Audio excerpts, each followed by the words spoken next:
Алдында мен тиктокта мына кітап туралы айтып едім ғой. Перехитри дьявола деген Хилл Наполеонның. Сол кітап туралы айтқанда, в общем, қаншама активность болды, қаншама кісілер сұрады, қандай кітап айтып берсейші, қай жерде сатып алуға болады деп, қай жерде оқуға болады деп, электронный. И в общем, алдында мен айтып едім ғой, гипнотический ритм деген главаға келдім деп. Сол гипнотический ритм бүгін оқыдым, анализ жасадым. Сол жерде бір күшті бір былай айтқанда информация естідім ше. Взрыв мозга дейді ғой. Типа взрыв мозга сияқты болды маған. Соны айтып кетейін дегем. Бұл жерде жаңағы Хилл Наполеон осы кітабында былай дейді. Жаңа біз айтамыз ғой, мысалы, удача, чудо дейміз ғой. Сол кезде чудо, удача дегеннің бәрі адам бір затты түсінбегенде айтады екен. Типа, ему просто повезло, ох, вот это везение, вот это чудо деп айтқанда, на самом деле оның бәрін адам түсінбей тұрған затты айта салады екен. Удача, чудо деп. На самом деле глубоко изучать етіп қарасан, ол жерде причинно-следственный связь бар дейді. То есть причинно-следственный связь деген білесіңдер ғой не екен?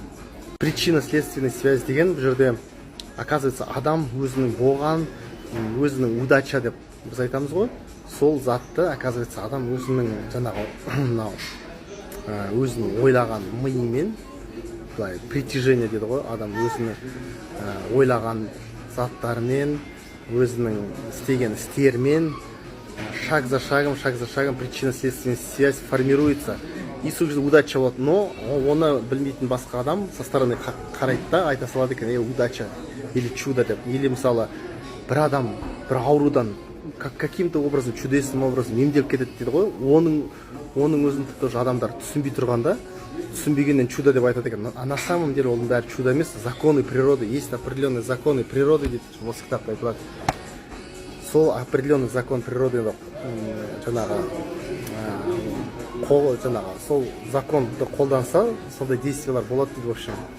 Сол достар, алдында мына кітапты жаңағы көп адамдар сұраған соң, мен бұны тиктокта айтып едім ғой, бұл кітаптың бағасы 20 000 теңге деп.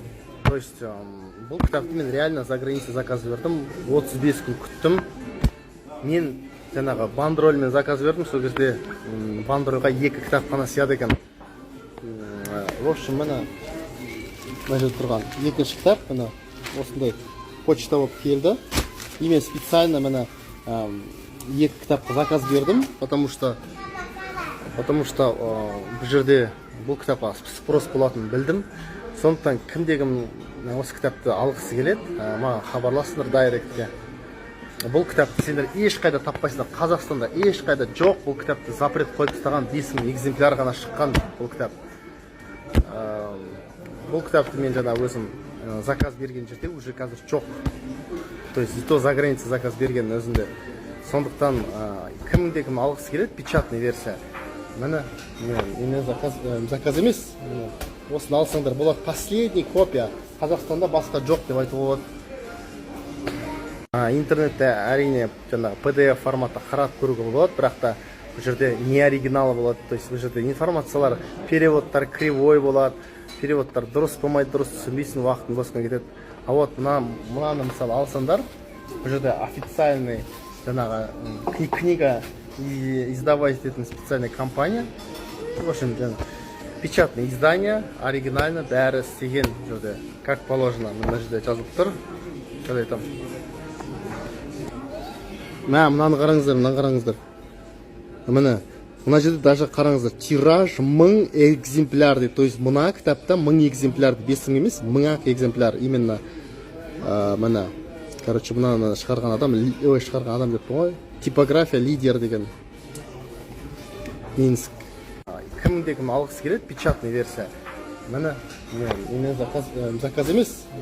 Осыны алсаңдар болады. Последний копия. Қазақстанда басқа жоқ деп айтуға болады. Мына кітап туралы тағы да бір важный информация айтып кеткім келіп тұр. Бұл кітап негізі ең басында 1938 жылы шыққан. То есть жаңағы «Думай и богатей» деген кітап шыққан бірінші. И содан кейін осы кітап шыққан, «Перехитри дьявола» деп. И Хилл Наполеонның өзі кезінде өзі айтқан, ойлаңызшы, Хилл Наполеон